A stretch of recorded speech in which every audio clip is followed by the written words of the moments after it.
وزارت کارهای خارجه روسیه هلاکت دو کارمند سفارت این کشور در کابل را بر اثر ترکشی که صبح 5 سپتامبر سال 2022 ساعت 2:50 به وقت کابل در نزدیکی شعبه کنسولگری سفارت روسیه در پایتخت افغانستان رخ داد تصدیق کرد. وزارت خارجه روسیه در اظهاراتش این ترکش را کار دست جنگی نامعلوم نامید و تاکید کرد که بر اثر ترکش دو کارمند سفارت کشته شدند. در بین شهروندان افغانستان نیز قربانیان هستند. اداره سیاسی خارجه روسیه افزود که سفارت روسیه در کابل در رابطه بین حادثه با مقامات افغانستان که قضیه را تحقیق دارند در تماس می باشد.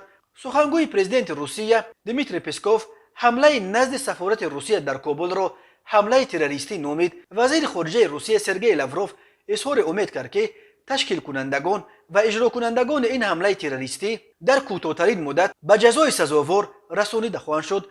وزیر خارجه تاجیکستان سراجالدین موردین که اتفاقا در مسکو قرار داشت بعد ملاقاتش با لاوروف با اظهار همدردی گفت مطمئن است که عاملان این حمله را حتما به مسئولیت خواهند کشاند. بنا به اطلاع شبکه تلویزیونی الجزیره بر اثر ترکش در نزد سفارت روسیه در پایتخت افغانستان حدود 25 نفر آسیب دیده از جمله دست کم 8 نفر جان باختند. منابع دیگر درباره بیش از 10 کشته خبر میدهند. از جمله در بیمارستان استقلال در کابل به خبرگزاری روسی ریا نووستی گفتند که دست کم 10 نفر به هلاکت رسیده 8 تن از زخمیان را در این بیمارخانه بستری کردند. مولوی صابر سردار شعبه پلیس منطقه گفت یک تروریست مرگ طلب میخواست به دروازه سفارت نزدیک شود ولی پاسبان‌های بنا که طالبان اینجا گذاشتند حمله‌گر را پراندند و به هلاکت رسانیدند. روسیه از کشورهای انگشت‌شماری است که بعد حکومت را در افغانستان غصب کردن جنگجویان حرکت تندرو طالبان در ماه آگوست سال 2021